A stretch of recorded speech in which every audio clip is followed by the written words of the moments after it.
The nation is in shock and mourning after the tragic Ahmedabad plane crash and devastated incident that has left us grappling in grief and searching for answers. As we extend our deepest condolences to the victim and their families, we also turn our attention to the critical questions surrounding flight safety and operational procedures. To help us understand the technicalities of aviation safety checks and protocols, we are joined by retired Warrant Officer Praveen Kumar Mukherjee, whose expertise will shed light on the measures in place and what can we learn from the heartbreaking event. Hello everyone. Welcome to Pune Times Mirror and Civic Mirror. This is Avinash Rajput and we have with us a special guest, Warrant Officer Praveen Kumar Mukherjee, retired, and he'll give us a various perspective about domestic flying. Over to you, sir. Thank you Avinash ji. अभी बहुत दुख के साथ मुझे कहना पड़ रहा है कि अभी रिसेंटली हमारा एक फ्लाइंग मशीन, एक इंटरनेशनल एयरक्राफ्ट अभी हमारे इंडिया में अहमदाबाद में क्रैश कर गया और उसमें बहुत सारे लोग मारे गए। मैं सबसे पहले उन सभी के दुख में शरीक होते हुए गहरी हार्दिक संवेदना प्रकट करता हूं और ईश्वर से, भगवान से प्रार्थना करता हूं कि परिवार के सभी लोगों को साहस दें और इस दुख की घड़ी में आगे जीवन को देखने के लिए, आगे जीवन को संभालने के लिए एक ताकत दे और सभी एकजुट होकर इसमें काम करें। सर, हम जानना चाहते हैं जो बेसिक फ्लाइंग ऑपरेशन है उसकी कुछ टेक्निकलिटीज़, या अब जो ये दुखी जो घटना कल घटी अहमदाबाद में, सो उसके आसपास जो हुआ होगा, या आपको जैसे लगता है जो फ्लाइंग डिटेल्स हो गए, तो क्या आप इसके बारे में कुछ बता सकते हैं सर? देखिए, सबसे बड़ी बात है कि ये फ़्लाइट सेफ्टी से रिलेटेड चीज़ें हैं। जब फ़्लाइट में किसी भी तरह की कोई भी ये होती है, घटना होती है, छोटी या बड़ी, तो उस पूरी चीज़ को जो है फ़्लाइट सेफ्टी में लिया जाता है और फ़्लाइट सेफ्टी की जिम्मेदारी सभी की होती है, चाहे वो जहाज़ के अंदर हों, जहाज़ के बाहर हों, उस ये में काम करते हों, वहाँ के कर्मचारी हों या बाहर कोई काम कर रहे हों या कुछ भी हों। It is the responsibility of each one. Even though जब लोग कूड़े और कचड़े भी फेंकते हैं जिससे कि बर्ड अट्रैक्ट होते हैं और बर्ड जो है वो फ्लाइट के रास्ते में आ जाते हैं, बर्ड हिट होती है, एक्सीडेंट होता है, तो वो व्यक्ति भी उतना ही रिस्पॉन्सिबल है जिसने उस कूड़े को फेंका वहाँ पे, जिसकी वजह से बर्ड आई, जिसकी वजह से बर्ड अट्रैक्ट हुई। और इन सारी चीज़ों को, हर छोटी और बड़ी घटना को जो है फ्लाइट सेफ्टी के अंदर लिया जाता है और फ्लाइट सेफ्टी की चर्चा जो है हर जगह, हर घर, हर बाहर, हर वातावरण में की जाती है और फ्लाइट सेफ्टी का पूरा ध्यान रखा जाता है। अभी जब कभी हम रनवे को देखते हैं और रनवे की कल्पना करते हैं तो हम सोचते हैं कि एक छोटा सा जो है 3-4 किलोमीटर एरिया का एक रोड टाइप बना दिया जाता है और वो रनवे हो गया, वहाँ से टेक ऑफ हुआ, उसके बाद जहाज़ अपनी इच्छा से जिधर मर्जी उधर उड़ता है। ऐसा नहीं होता है। वास्तव में कोई भी जहाज़ को कहीं भी उड़ाने, उतारने, चलाने के लिए जो है हर तरह की व्यवस्था की गई है और हर तरह की व्यवस्था करके, सारी व्यवस्थाओं में फ्लाइट सेफ्टी का ध्यान रख करके उसके बाद ये सुविधा प्रदान की जाती है। इसमें रनवे बनाने से लेकर के, जहाज़ बनाने से लेकर के, जहाज़ को उड़ाना और दूसरे स्थान तक उड़ा करके पहुंचाना, उन सारी चीज़ों की व्यवस्था की जाती है।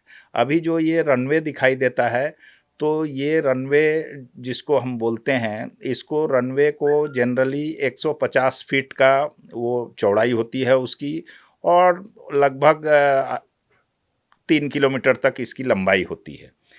और इसी के साथ साथ जो है इसके दोनों ओर रनवे शोल्डर्स बनाए जाते हैं, जो कि एकदम बिल्कुल ऑब्स्ट्रक्शन विहीन होते हैं और जिसमें जहाज कभी भी चला जाए तो शोल्डर में भी उसको रुकने की व्यवस्था होगी, कोई एक्सीडेंट ना हो इसका ध्यान रखा जाता है। और उसी में डिस्टेंस टू गो मार्कर लगाया जाता है, जिसको देख करके पायलट को ये पता चलता है कि आगे मेरे लिए और कितना रनवे का एरिया रन करने के लिए जहाज को अवेलेबल है। और उसके अलावे डीटीजीएम के अलावे, डिस्टेंस टू गो मार्कर के अलावे, आईएलएस वगैरह इक्विपमेंट्स को भी उससे या क्लियर्ड जोन एरिया में उसको लेते हुए लगाते हैं। अभी रनवे में जो है पहला तो 150 फीट की उसकी चौड़ाई हुई, जिसको हवाई पट्टी बोल रहे हैं। उसके बाद उसका शोल्डर हुआ जो 50 फीट का होगा ऑलमोस्ट, या 75 फीट का होगा, दोनों साइड में 75 फीट का। उसके बाद क्लियर्ड जोन एरिया होगा जो 275 फीट का होगा दोनों साइड में। तो इस तरह से ये पूरा इलाका जो है बिल्कुल साफ सुथरा और एकदम किसी तरह का ऑब्स्ट्रक्शन नहीं, एकदम क्लियर्ड होता है। और ये रनवे बनाने के लिए करीब करीब 100 साल का विंड डायरेक्शन देखा जाता है कि 100 साल हवा का बहाव कैसा रहा, क्योंकि सारी चीज़ें, हवाई जहाज इसका नाम है तो हवा से ही रिलेटेड है, तो सारी चीज़ें जो है हवा को ध्यान में रख करके बनाई जाती है, तभी ये उड़ सकता है। और अभी जो दुर्घटना हुई है, उस दुर्घटना को अगर हम कनेक्ट करें तो उसमें भी हमें ऐसा लगता है कि इसमें जो इसकी जो विंग है उसके नीचे जो फ्लैप लगे रहते हैं, जिनके वजह से हवा के प्रेशर से जहाज को ऊपर उठने में मदद मिलती है, तो वो फ्लैप जो है वो सीधे दिखाई दे रहे थे। वो फ्लैप जो है सीधे थे, वो फ्लैप नीचे नहीं थे, जिससे कि एयरलिफ्ट नहीं मिल रहा था, जबकि उसका नोज ऊपर था। नोज ऊपर होना मतलब जहाज को ऊपर ले जाने की कोशिश की जा रही थी, लेकिन उसका जो विंड से जो सपोर्ट आता है, जो फ्लैप उसको सपोर्ट देता है, वो सपोर्ट नहीं आ रहा था। वो फ्लैप जो थे वो नीचे ना होकर के वो सीधे दिख रहे थे। दूसरा, लैंडिंग गियर्स जो काफ़ी हेवी होते हैं और उनको जो है वो जहाज अंदर ले लेता है और अपने केज में उसको फिट कर लेता है, बैठ जाता है वो, तो उससे जो है ऑब्स्ट्रक्शंस बहुत कम होता है लिफ्टिंग में। तो अभी लिफ्ट करने के समय वो भी अगर बाहर निकला हुआ रह गया तो उससे जो है वो उतना हेवी वेट उसको नीचे की तरफ खींच रहा था, तो एक वो भी रीजन था। और ये दोनों घटनाएं क्यों हुई, इन दोनों घटनाओं के पीछे जो है उसका मैकेनिकल रीजन भी हो सकता है, उसका इलेक्ट्रिकल रीजन भी हो सकता है, क्योंकि पूरा का पूरा जहाज जो है एरोडायनामिक्स और इससे मैकेनिकल एंड इलेक्ट्रिकल चीज़ों से ही बना हुआ होता है। अभी जहाँ तक फ्यूल की बात थी, चूंकि ये पहला स्टेशन था, यहीं से जहाज उड़ रहा था, इसलिए टैंक भरना जरूरी था, तो टैंक तो फुल होगा ही, और पूरी फ्यूल के साथ थी, इसलिए इतना जोर का ब्लास्ट हुआ और इतनी ज़्यादा उसमें ये हुई। अभी अगर फ्लाइट सेफ्टी को हम ध्यान से देखते हुए चलें तो स्टेप वाइज हम ये देखते हैं कि कहीं भी किसी भी एयरक्राफ्ट के फ्लाइंग पे हर समय इस बात को ध्यान में रखते हुए किया जाता है कि जैसे ये कहीं पर भी किसी भी तरह का इसके ऊपर इफेक्ट ना पड़े। जैसे सबसे पहले इसका जो है हम ये देखते हैं कि इसमें फ्लाइट प्लान बनाई जाती है। फ्लाइट प्लान को प्रोसेस किया जाता है, प्रोसेस करके उसको उसके हिसाब से पायलट को ब्रीफिंग दी जाती है, उसको रास्ते के पूरे मेट्रोलॉजिकल की ब्रीफिंग दी जाती है, उसको उस रूट के पूरे नेविगेशनल इक्विपमेंट्स की ब्रीफिंग दी जाती है, उसको उस रूट के टेरेन की ब्रीफिंग दी जाती है। हर तरह की ब्रीफिंग उनको पायलट को एडवांस में दी जाती है। उसके अलावे नोटिस टू एयरमैन, जिसको हम नोटाम भी बोलते हैं, नोटाम रेज किया जाता है और वो नोटाम भी उनको पढ़ाया जाता है। नोटाम पढ़ाने के बाद उस पर सिग्नेचर भी लिया जाता है कि हाँ हमने पढ़ा, हमें रूट की जानकारी है, हमें टेरेन की जानकारी है, हर बात को उनको बताया जाता है। और उसके बाद उनको जो है फ्लाइट हैंडओवर की जाती है, फ्लाइट दिया जाता है कि अब आप इसको उड़ा सकते हैं, उड़ाने के लिए आप सक्षम हैं। उनके हर तरह के लाइसेंस, उनके लाइसेंस के रिन्यूअल्स, फ्लाइंग आवर्स, एवरीथिंग उनके देखे जाते हैं। उसके बाद जब पायलट आते हैं फ्लाइट के अंदर, जब पैसेंजर्स वगैरह बैठ जाते हैं, उसके पहले भी पायलट नीचे खुद प्री चेक करते हैं, उसको प्री फ्लाइट चेक करते हैं। उसमें पायलट खुद घूम करके जहाज़ के चारों ओर वो देखते हैं, को पायलट उसको देखते हैं। फिर जब वो कॉकपिट पे अपने सीट पे बैठते हैं तो वहाँ भी वो सारी चीज़ें को पायलट चेक करते हैं, पायलट चेक करते हैं। उसके बाद जो है फ्लाइट को स्टार्टअप लेते हैं, वो बैटरी स्विच ऑन करते हैं। उसके बाद वो फ्लाइट को टैक्सी करते हुए, जैसे टैक्सी रन उसको बोलते हैं हम लोग, टैक्सी रन में वो टैक्सी करते हुए फ्लाइट को लेकर के आते हैं अपने टेक ऑफ पॉइंट तक। हाँ, holding area to apron to take off point, जहाँ पे वो लोड ऑफलोड होता है, पैसेंजर चढ़ते उतरते हैं, वहाँ से टैक्सी करते हुए, टैक्सी रूट को फॉलो करते हुए वो टेक ऑफ पॉइंट तक आते हैं। और टेक ऑफ पॉइंट तक आने में भी वो डिफरेंट टाइप के चेक्स उसमें कैरी करते हैं, कि जो भी चेक्स होते हैं वो वहाँ पे सारा अच्छी तरह से देखते हैं। इवन दो इंजन का वाइब्रेशन अच्छा है, खराब है, क्या है, एवरीथिंग, ईच एंड एवरीथिंग, वो टाइम भी उनको मिलता है। उसके बाद जब वो टेक ऑफ पॉइंट पर आने के बाद उनको विंड डायरेक्शंस दिया जाता है। उसके बाद उनको रूट्स का इंफॉर्मेशन दिया जाता है। उसके बाद उनको कौन सा लेवल मेंटेन करेंगे, कौन सा रूट्स लेंगे, उस रूट्स में क्या है, ऑल नेसेसरी जानकारी उनको एटीसी प्रोवाइड करती है, जितनी भी एडवाइजरी सर्विसेज की है। उसके बाद पायलट जब थ्रोटल खोलता है, थ्रोटल खोलने का मतलब हुआ कि जब एक्सीलेटर देता है प्लेन भाषा में, उस समय भी उसके वाइब्रेशन को देखा जाता है। इवन दो एटीसी में जो होते हैं, जो टावर उतनी ऊंची बनी रहती है, वो टावर से बंदे बाइनाकुलर से भी जहाज को देखते हैं और बहुत ही अच्छी तरह से पूरे टाइम देखते रहते हैं जब तक वो टेक ऑफ ना कर जाए। टेक ऑफ रन में रनवे को एवरीथिंग, माने ए टू जेड, जैसे आपका सीसीटीवी कैमरा और ये और वो तो देखता ही है, बट वहाँ पे आपकी आंखें, जो ड्यूटी पे होते हैं उन लोगों की आंखें जो है वो सीसीटीवी कैमरे से आगे जा कर के काम करती है। मतलब सारी एक एक फ्लाइट के एक एक फ्लाइट की, सो इसमें एटीसी इन्वॉल्व होता है, पूरी पायलट्स इन्वॉल्व होते हैं, हाँ, और सारे ग्राउंड स्टाफ, सारे ग्राउंड स्टाफ इन्वॉल्व होते हैं। इवन दो जो सेफ्टी सर्विसेज के स्टाफ होते हैं वो भी अपनी गाड़ियों में, सेफ्टी व्हीकल्स में बैठे होते हैं, गाड़ियां स्टार्ट होती हैं।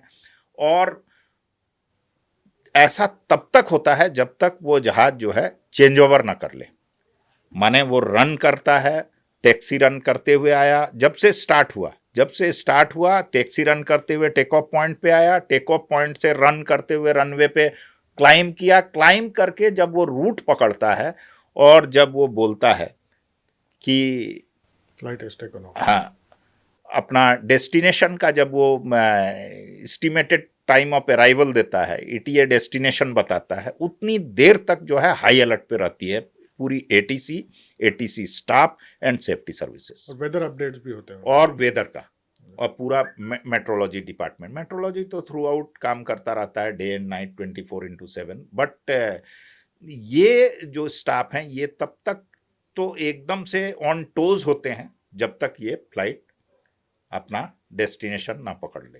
ये कितने स्टेज के प्री चेक्स होते हैं, जैसे फ्लाइट? देखिए, pre checks in the sense कि इस ये में सभी क्वालिफाइड और स्पेशलिस्ट पर्सन होते हैं जो भी फ्लाइट के पास जाते हैं, चाहे वो एक ड्राइवर हो, चाहे वो एक इंजीनियर हो, चाहे जो भी हो, वो सारे के सारे स्पेशलाइज्ड पर्सन होते हैं, स्पेशली ट्रेंड होते हैं। और फ्लाइट में तेल भरना से लेकर के, हवा भरना से लेकर के, विंग्स चेक करना से लेकर के, एवरीथिंग, माने उसमें बोर्डिंग, लोडिंग, ऑफलोडिंग, सभी चीज़ों की ट्रेनिंग होती है और सभी ट्रेंड पर्सन होते हैं और वही वहाँ पे काम कर पाते ये हैं। प्रोटोकॉल हर फ्लाइट के लिए होता है, नेशनल, डोमेस्टिक एंड इंटरनेशनल? ये DGCA, director general of civil aviation का ऐसा रूल बनाया हुआ है कि इसके बिना कोई फ्लाइट ऑपरेशन हो ही नहीं सकता, चाहे वो डोमेस्टिक हो, चाहे नेशनल हो, चाहे इंटरनेशनल हो।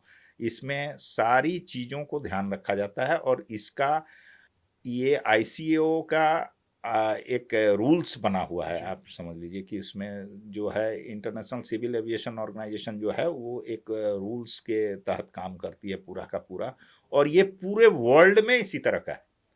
ऐसा नहीं है कि हमारे ही देश में है और कहीं और दूसरी जगह पे दूसरा है, ऐसा नहीं होता है। ये almost international civil aviation organisation है जो ये सारा चीज़ें तय करती हैं, बनाती हैं, और अलग अलग देशों में उसका डीजीसीए का ये। सर, एक प्रश्न जो हर पैसेंजर के मन में होता है कि जब भी फ्लाइट टेक ऑफ होती है या जब लैंड होता है तो काफ़ी सूचनाएं मिलती है। तो इस सूचनाएं सीट बेल्ट्स की हो, कभी जो लाइटें है वो बंद हो जाती है।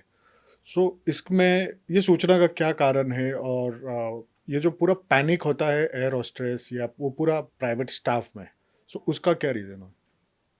देखिए, एक जनरल रूल है और एक फिजिक्स का भी उसमें समावेश है इस रूल्स में, कि आप छोटी चीज़ों को देखते हुए उसको अनुभव कर सकते हैं कि जब आप ट्रेडमिल पे चलते हैं तो ट्रेडमिल अगर इलेक्ट्रिकली है और उस पे आप दौड़ रहे हैं, तो दौड़ते दौड़ते जब आपको सडनली ऐसा होता है कि अब मैं थक गया, मुझे रुकना है, या जब आपकी स्थिति ऐसी हुई कि अब हमें रुकना है, तो आपकी बॉडी जो उस स्पीड में होती है, उस रिदम पे होती है, उससे उसको कंट्रोल करने में आपके अंदर हलचल होती है, आपके सारे पार्ट्स में हलचल होती है, आपके माइंड में भी हलचल होती है, और साथ के साथ वो स्पीड और वो स्टॉप, वो दोनों के बीच का जो वो है उसको आपको मेंटेन करते हुए उसको ये करना है। तो कुछ ऐसा ही होता है इसमें भी कि जब ये टेक ऑफ का समय होता है तो जहाज का जो टैक्सी रन के बाद, टैक्सी रन से आने के बाद, टेक ऑफ पॉइंट पे आने के बाद वो फुल थ्रोटल खोलता है, और फुल थ्रोटल खोलने के बाद वो जहाज वाइब्रेट करने लगता है, क्योंकि वो पूरा फ्यूल खोल दिया।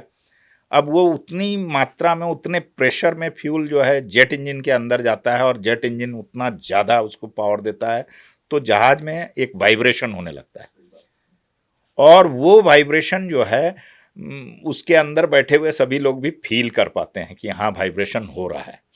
और वो ठीक वही स्थिति होती है जैसे किसी दौड़ के पहले वो जब वो 1 2 3 बोल करके जो वो फायर होता है, उस समय तक बॉडी के अंदर जो एनर्जी रहता है दौड़ने वाले का, वो जिस तरह से अपनी एनर्जी को इकट्ठा करके पैरों पे प्रेशर देने के लायक रहता है, ठीक वैसा ही रहता है। और उस वाइब्रेशन को लेने के बाद पायलट इमीडिएटली जो है ब्रेक रिलीज करता है, और ब्रेक चूंकि एट ए टाइम तो रिलीज नहीं कर पाएगा, तो वो बहुत स्लोली करता है, बट स्लोली जैसे जैसे रिलीज करता है और थ्रोटल को और वो बढ़ाता जाता है, उस हिसाब से जहाज की स्पीड आती है। और एक माने कोई भी जहाज ऐसा नहीं है जो 200 250 300 320 किलोमीटर की स्पीड ना पकड़ता हो टेक ऑफ के समय। उसको मिनिमम 300 250 300 की स्पीड में चला जाना पड़ता है, और उस स्पीड को उतने कम समय में लेना है, और उसके बाद वो उसी स्पीड पे उसको एयर का जो है थ्रस्ट ऐसा सेट किया हुआ रहता है विंग्स एंड फ्लैप के थ्रू, कि उसको एयर फ्लो उसके विंग्स और फ्लैप के थ्रू इस ढंग से होते हैं, और उसका एरोडायनेमिक स्ट्रक्चर जो है उसको पूरा सपोर्ट करता है, और उसी के साथ वो हवा में लिफ्ट हो जाता है। तो इस पूरी प्रक्रिया में मतलब जहां से उसने फुल थ्रोटल खोला, वाइब्रेशन हुआ, ब्रेक छोड़ा, रिलीज किया, और उसके बाद उस स्पीड को 250-300 किलोमीटर की स्पीड को पकड़ा, और उसके साथ एयर का लिफ्ट उसको मिला, और एयर लिफ्ट लेकर के वो ऊपर आया। तो वो जो प्रक्रिया है, मतलब जमीन से दौड़ की, दौड़ से हवा की, तो ये एक बहुत ही डेंजरस प्रक्रिया होती है, खतरनाक ये होती है, क्योंकि इसमें मोशन भी है और स्पीड भी है, बहुत है। और एयरलिफ्ट भी है, जिसमें वो जमीन को छोड़ रहा है। तो ऐसी स्थिति में जो है जहाज के भी सारे कंपोनेंट्स थर्रा उठते हैं, क्योंकि वही उसका काम है, और उस काम को करने के लिए उस समय जैसे कहते हैं ना कि पूरी एनर्जी लगा देते हैं, तो वो उस समय पूरी एनर्जी लगाया जाता है ऑलमोस्ट, मतलब उस तरह की स्थिति रहती है, जिसकी वजह से एक तो वो होता है। और जब वो लैंडिंग के लिए आता है तो आपने झूले का वो किया होगा, एक्सपीरियंस किया होगा। झूले में भी जब झूले में आप बैठते हैं और जब वो चलती है, तो फर्स्ट राउंड वाला तो चूंकि बहुत धीरे होता है, इसलिए उसमें आपको उतना ये नहीं रहता है। बट जब सेकेंड थर्ड फोर्थ राउंड होता है और उसके बाद जब आप ऊपर से नीचे आते हैं, तो आपको एक समय ऐसा लगता है कि आपके मुंह से ऐसे हवा निकल गया, पूरा वो फीलिंग आती है कि मतलब बिल्कुल आपका वेट और आपका जो वो है उसका पता ही नहीं चलता है, Giant wheel एकदम से आप एकदम फ्री हो जाते हैं। तो वही स्थिति जो है उस समय होती है landing. जब जहाज नीचे लैंड के लिए आता है। तो उस समय उसका डिसेंडिंग रेट जो है हम पायलटों ने फिक्स करके रखा है, जिसकी वजह से सिविल फ्लाइट्स में उतना पता नहीं चलता है, बहुत धीरे और बहुत आराम से लाया जाता है ताकि किसी को किसी भी तरह का वो ना हो, क्योंकि उसमें बीमार लोग भी होते हैं, अच्छे लोग भी होते हैं, बूढ़े लोग भी होते हैं, जवान भी होते हैं, तो सभी को ध्यान में रख करके उसकी वो बनाई गई है। फिर भी इतना होते हुए भी, इतने फ्लाइट सेफ्टी का ध्यान रखते हुए भी, सब कुछ होते हुए भी, वो फीलिंग्स थोड़ी सी तो आती है वहाँ पे। और उतनी बड़ी मशीन, उतनी बड़ी फ्लाइंग ऑब्जेक्ट जो फ्लाई कर रही थी, वो अब नीचे आ रही है। मतलब दोनों चीज़ों को मेंटेन करना है, उसको फ्लाई भी करना है और उसको नीचे भी आना है। तो ये दो चीज़ें एकदम से एक दूसरे की ऑपोजिट होती हैं, और उस ऑपोजिट कंडीशन में उसको वो मेंटेन करते हुए नीचे आते हैं। और एक ही जगह पे नीचे नहीं आना है, उनको नीचे ग्लाइड करते हुए आना है ऑलमोस्ट। और वो ग्लाइड जो है ऐसा नहीं है कि फ्री फॉल ग्लाइड है, वो ग्लाइड को उनको कंट्रोल करते हुए लाना है। आप कभी जब गाड़ी चलाते हैं और जब कभी आप डाउन में बहुत ज़्यादा उतरते हैं, उस समय आपको बिल्कुल मना कर दिया जाता है कि आप कभी भी न्यूट्रल ना करें गाड़ी को। सही बात है। तो उस समय गाड़ी को आपको चलाते हुए ही रखना है। तो कुछ ऐसी स्थिति उस समय बनती है कि आप जब वो नीचे आने की प्रक्रिया जो होती है, उसमें उस समय जो है वो एक एयर का जो प्रेशर है वो भी रिलीज हो रहा है, Release हो गया. ऊपर से जो आपकी ग्रेविटी के साथ जो आपका वो ग्रेविटेशनल फोर्स जो काम कर रहा है, वो भी हर सेकंड चेंज हो जा रहा है जी. आपका, क्योंकि जहाज आपका यहाँ है, यहाँ से इधर चला गया, इस हाइट पे था, इस हाइट पे आ गया। तो वो एक आपके बॉडी को भी उसका एक प्रेशर जो है फील होता है। और उसके बाद नज़दीक आते आते आते आते उसको जैसे ही वो रनवे तक पहुंचता है, उसकी हाइट बहुत कम हो जाती है, और उसको उस स्पीड के साथ, उस वेट के साथ, वेट भी है, स्पीड भी है, और Without jerk. विदाउट एनी ये, उसको उन दो तीन टायरों में, पहले तो दो ही टायर वो टच करते हैं, उसके बाद जनरली नोजविल टच करते हैं, नोजविल लास्ट में वो टच करते हैं, पहले दो टायर को लेते हैं वो दो टायर पे उनको उतना बैलेंस बनाना पड़ता है, Minimum impact देना होता है. मिनिमम ये पे उसको लाना पड़ता है। और उसके बाद उन दो टायरों को, वो भी रोटेटिंग कंडीशन में रहते हैं, और उनको वो स्टार्ट करते हैं, मतलब वो जमीन को टच करते हैं और उसी के साथ उसी फ्रिक्शन के साथ आ जाते हैं, और वो कंट्रोल करते हुए फिर एक तरफ उनको ब्रेक का असर है, दूसरे तरफ नोज व्हील को सेटअप करने का वो है, उसको भी तो रखना है, उसको उसके बाद ब्रेकिंग करते हुए उसको रोकना है। तो ये प्रक्रिया जो है एक बहुत ही क्रूशियल प्रक्रिया होती है। तो हमको लगता है कि हम इसको उतना बोल करके उतनी अच्छी से नहीं ये कर पाएंगे, समझा पाएंगे। उसको अगर आपको दिखा पाते कोई लैंडिंग या टेक ऑफ, Yeah. अगर आप देखें काफ़ी उसको ये से, और उसके बाद सोचें, Experience करें. एक्सपीरियंस करें, तो वो ज़्यादा अच्छा होगा, उसमें आपको ज़्यादा क्लियर होगा वो। So, after any tragic plane crash, the whole discussion is around what would be revealed from the black box. So, what's your take on the black box and what can we expect from the recent crash in Ahmedabad? So, what role does the black box has? देखिए, black box जो है वो एक machine का, एक flying machine का, एक aircraft का, आप कह लीजिए कि एक तरह से बिल्कुल ही वो ब्रेन के जैसा इक्विपमेंट है, जो सारी चीज़ों को अपने में समेटे रखता है।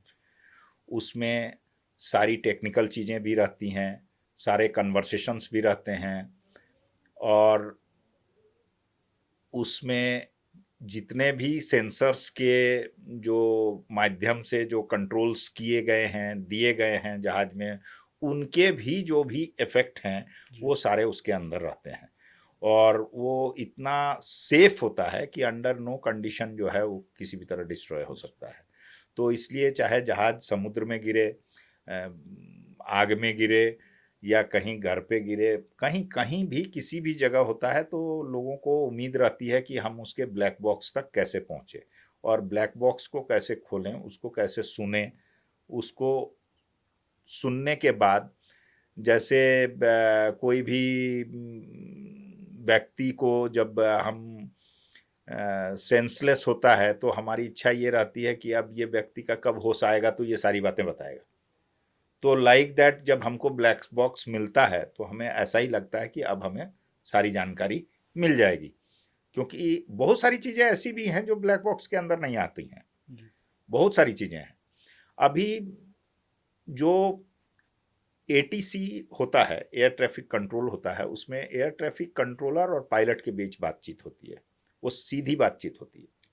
तो पायलट और एटीसी यो के बीच में जो बातें होती है वो भी टेप होती हैं, वो टावर में भी टेप होती हैं। एयर ट्रैफिक कंट्रोल टावर में भी एफटीआर होता है, एयरफील्ड टेप रिकॉर्डर, उसमें वो 24/7 वो टेप रिकॉर्डर ऑन रहता है, और उसमें टाइम कोऑर्डिनेशन यूनिट लगा रहता है, और टाइम के साथ सारी बातें टेप होती रहती हैं।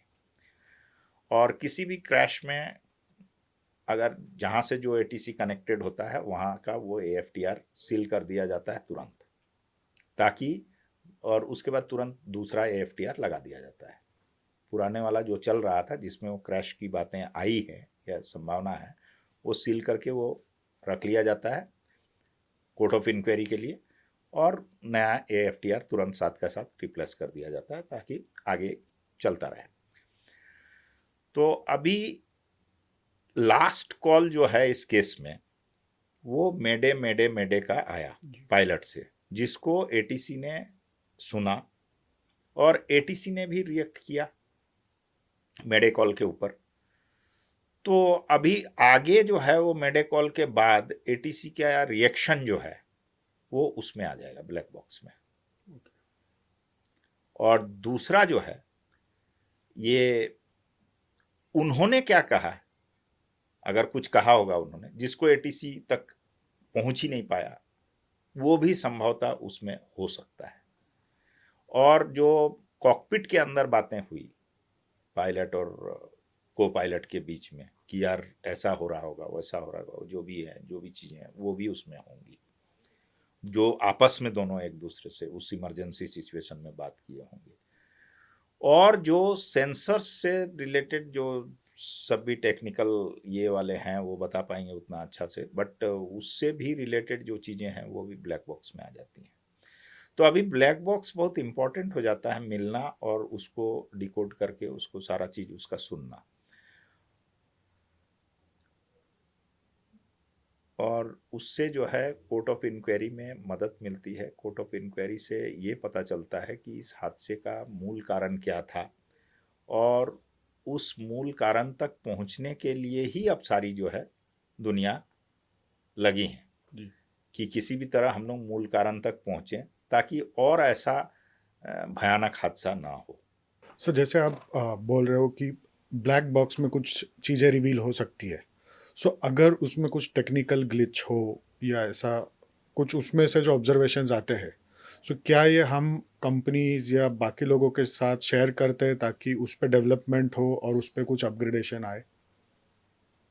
हाँ, देखिए कहीं भी किसी भी तरह की घटना फ्लाइट रिलेटेड होती है तो तुरंत जो है कोर्ट ऑफ इंक्वायरी ऑर्डर होती है, और इंक्वायरी ऑर्डर होती है। कोर्ट ऑफ इंक्वायरी तो मिलिट्री वर्ड है, ऐसे इंक्वायरी ऑर्डर होती है। और किसी भी इंक्वायरी एंड इन्वेस्टिगेशन का मतलब ही होता है कि हम हर एक पहलू का अच्छे से जांच पड़ताल करें, और क्या हुआ, कैसे हुआ, क्यों हुआ, और किसकी गलती है, इन सारी बातों का हम पता लगाएं, और इन सारी बातों का पता लगाने के बाद ये तो चूंकि एक टीम के द्वारा संभव नहीं है, इसके लिए हर तरह की टीम जो है वहां पे लगाई जाती है। जैसे आपने देखा होगा या सुना होगा कि इस फ्लाइट इंसिडेंट के बाद बहुत सारे ब्रिटेन के नागरिक मारे गए, बहुत सारे इंडियन लोग मारे गए, 169 के करीब, आंकड़ा तो मुझे आई कैन नॉट से ऑल्सो, तो उतना अच्छा से पता नहीं है, लेकिन बहुत सारे इंडियंस थे उसमें, ब्रिटेन के थे, नाइजीरिया के थे, और भी अलग अलग कंट्री के भी थे। और वो जहाज़ जो है वो बनाने वाली कंपनी अलग जगह की थी, और उस जहाज का आज तक का ड्रीम लाइनर का रिकॉर्ड है कि आज तक उसका कभी कोई क्रैश नहीं हुआ है, ये this is the first crash. तो अभी तो ये एक बहुत ही बड़ा विषय हो गया कि ऐसा कैसे हुआ और इतना भयानक हादसा हुआ और इस तरह से। तो अभी इस पे पूरी इन्वेस्टिगेशन चलेगी। हर एक ग्रुप जो है जिसको भी इस कार्य को सौंपा जाएगा और जिसको भी इस कार्य के लिए बुलाया जाएगा, और जो भी लोग आए हैं वो सभी अपने अपने हिसाब से, अपने अपने टेक्निकलिटीज से, अपने अपने अंदाज से इसको जो है इन्वेस्टिगेट करेंगे। करने के बाद ये इसका एक बोर्ड होगा जो डीजीसीए, डेफिनेटली डीजीसीए का इसमें वो होगा ही। उस बोर्ड के अंतर्गत ये सारी चीज़ें सौंपी जाएंगी, फिर इनका लिस्ट बन करके तैयार होगा कि क्या क्या हुआ, कैसे हुआ, क्यों हुआ, और ये सारी चीज़ें जो है पूरे वर्ल्ड में चर्चा की विषय बनेगी। और उसके बाद इसको जो पायलट्स के इतिहास, जो थ्योरीज होते हैं उसमें इसको ऐड किया जाएगा, उनको भी बताया जाएगा कि इस तरह की एक घटना हुई थी और ऐसे ऐसे हुआ था। तो ये एविएशन हिस्ट्री का एक बहुत बड़ा पार्ट, चैप्टर होगा, एक नया चैप्टर होगा एविएशन हिस्ट्री में, जिसमें इस क्रैश का उल्लेख होगा। और उससे देखिए फाइनली जो है what we learn from this वो भी निकाला जाएगा, और इससे कैसे इस तरह की चीज़ों को कैसे दूर कर सकते हैं, कैसे और सेफ बनाया जा सकता है, इसके ऊपर तो 100% काम होगा, इसमें कोई डाउट नहीं है, क्योंकि ये वर्ल्ड लेवल की घटना है और इसमें ह्यूमन एरर के भी चांसेस बहुत कम लग रहे हैं। तो ज़्यादातर चांसेस इसमें टेक्निकल ही हैं, क्योंकि ह्यूमन एरर का चांस तभी होता है जब पायलट कोई गलती करता है।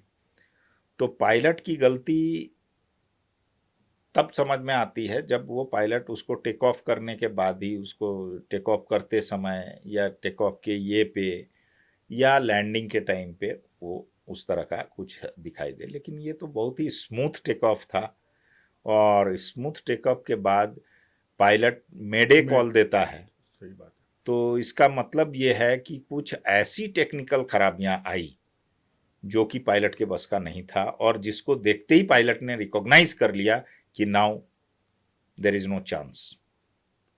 तभी वो डायरेक्ट पेन को छोड़ करके मेडे मेडे कॉल दिया कि मेरी मदद करो, अब देयर इज नो ऑप्शन।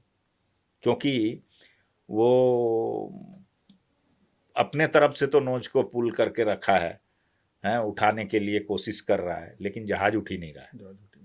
अब जैसे ये घटना ठीक वैसी ही है जैसे आपने फुल ब्रेक अप्लाई कर दिया और आपको जो है ब्रेक लग ही नहीं रहा है, तो उस समय आपकी जो स्थिति है वही होगी। तो पायलट को अगर थोड़ी सी भी पहले से इसकी जानकारी या भनक या कुछ ऐसा, कोई स्नैग ऐसा या कुछ वैसा दिखा होता, तो डेफिनेटली पायलट जो है उसको एबेंडन टेक ऑफ भी कर सकता था। एबेंडन टेक ऑफ का मतलब होता है कि जैसे टेक ऑफ के लिए हम गए, फुल थ्रोटल खोला, रन किया, उसके बाद हमें पता चला कि अरे ये तो ऐसे है, तो हमने उसी में ब्रेक लगा दिया सीधा, या टेक ऑफ कैंसिल बोला और ब्रेक लगा करके उसको कवर करने की कोशिश की। भले ही रनवे में इधर उधर लुढ़क गया, गिर गया, टूट गया, पहिया टूट गया, ये वो हुआ, सब कुछ हो सकता, लेकिन यहाँ तो वैसी कोई बात ही नहीं। बहुत ही स्मूथ टेक ऑफ हुआ, आराम से टेक ऑफ हुआ। उसके बाद जो है जैसे ही ये पुल करने गया वैसे ही देखा कि ये तो नीचे ही नहीं आया, फ्लैप वैसा लग रहा है, और वो व्हील्स भी अंदर नहीं जा रहा, मतलब वो अटक गया जैसे कुछ है। और इंजन में तो पावर था, जी इंजन तो रनिंग कंडीशन में ही था। तो जब इंजन रनिंग कंडीशन में है और उठ नहीं रहा है, तो इलेक्ट्रिकल एंड मैकेनिकल पे आ जाते हैं फिर। तो हो सकता है कि ऐसा कोई ऑब्स्ट्रक्शन ही आ गया हो, या हो सकता है कि ऐसा कोई चीज़ जो है वो उसी समय इमीडिएटली खराब हो गया हो, टूट गया हो। तो उसका पता तो चल जाएगा, पता चल रहा है। अभी आराम से पता चल जाएगा कि वो कैसा है, क्योंकि जो कंपनी बनाती है ना, उसके जो टेक्नीशियंस होते हैं वो उसको पूरी अच्छी तरह से, Decode उनको करते हर हैं। एक चीज़ को पता होता है। तो they will come to know that क्या हुआ होगा, क्योंकि वो वैसा प्रैक्टिस करेंगे ना, जैसे क्राइम सीन रिक्रिएट किया जाता है, जी वैसे ही वो कंपनी वाले जो उसके मैन्युफैक्चरर हैं उसको रिक्रिएट करेंगे ना कि under which condition this is happening. So जैसे ये ब्लैक बॉक्स और ये जो थियरी हम बोलते हैं कि उसमें इंक्वायरीज होती है, और जो मैन्युफैक्चरिंग कंपनी है एयरक्राफ्ट की, वो हमेशा प्रॉमिस करते हैं कि हम टोटली पूरा सपोर्ट करेंगे, पूरा सीन रिक्रिएट करेंगे जैसे आपने कहा।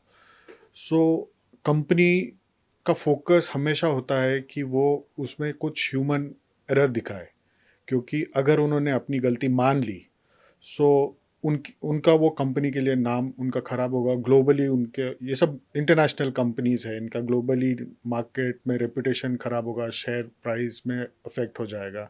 सो क्या ये सही है कि वो हमेशा ह्यूमन एरर ढूंढती है, और उनका इंजन या उनका प्रोडक्ट में कोई प्रॉब्लम नहीं था, ये उनका मिशन होता है?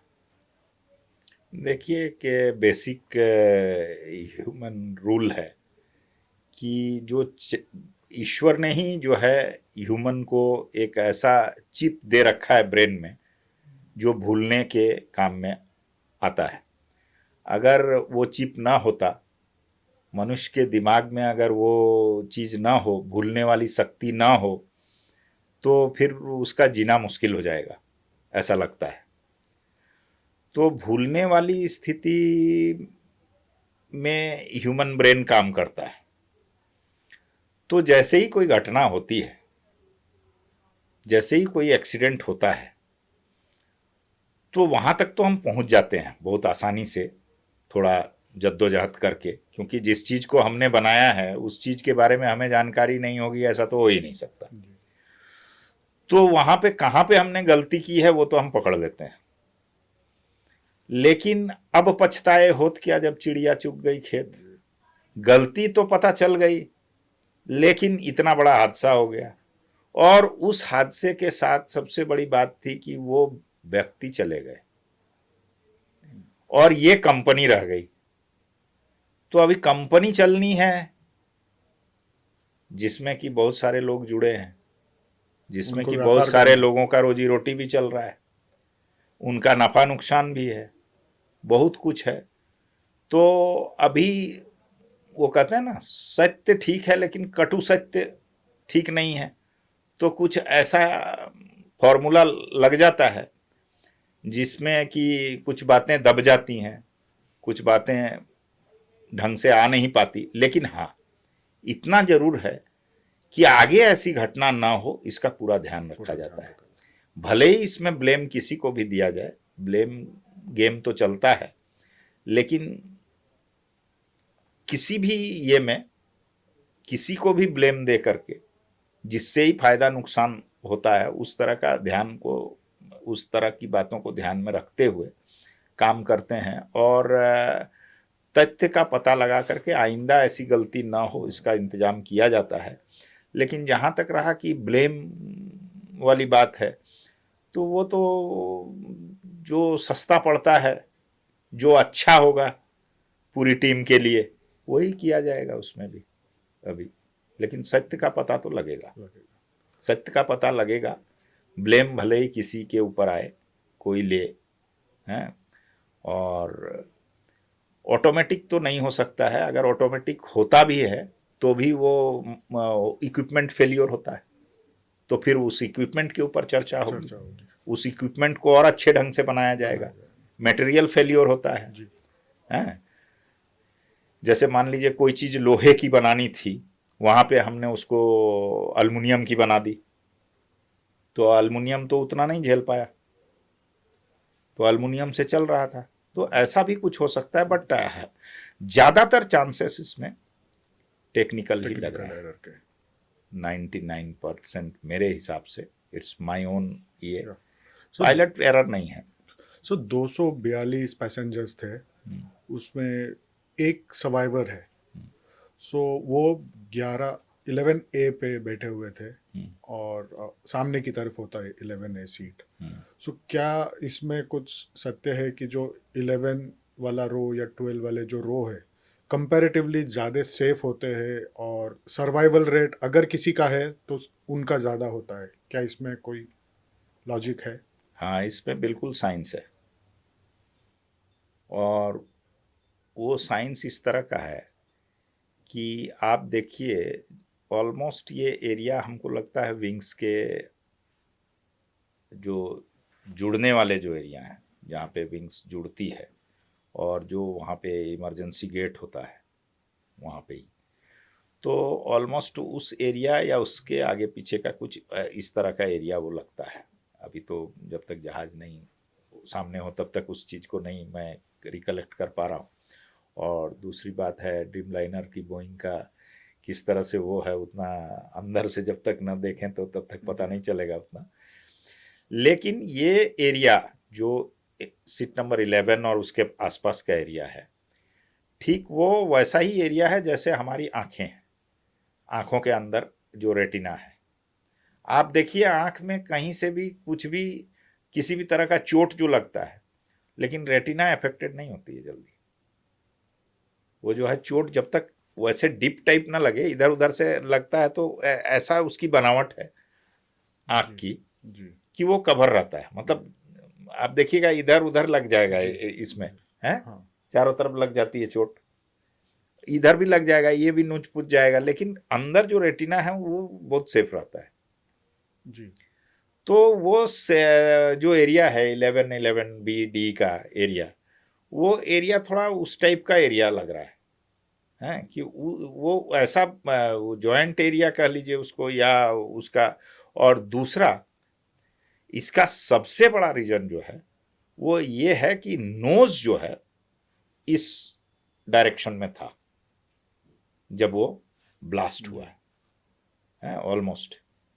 तो क्लाइंबिंग पोजीशन में है, तो वो सीट जो है उसकी सीट की ऊपर। पोजीशन कुछ इस टाइप की थी, और वो विंग्स से हमें जितना दूर लगता है थोड़ी आगे थी। जी ठीक है, विंग्स का जॉइंट्स या जॉइंट्स के उससे थोड़ा सा आगे, जी ऐसा, जिससे कि वो जो ब्लास्ट हुआ उस समय, वो तो चूंकि विंग्स तो बाहर की तरफ होते हैं, जी तो वो बाहर की तरफ होने, और पूरे फ्यूल जो है वो विंग्स में ही ज़्यादा रहती है। तो अभी उसमें फ्यूल का कंडीशन था, और ये ऐसा एरिया था, तो वहाँ पे ब्रेक भी किया होगा वो। और जब ब्रेक किया तो होता नहीं है, जो जहाँ पे ब्रेक किया तो जो साइड वाला जो सीट था वो ऐसे ही ड्रॉप हुआ।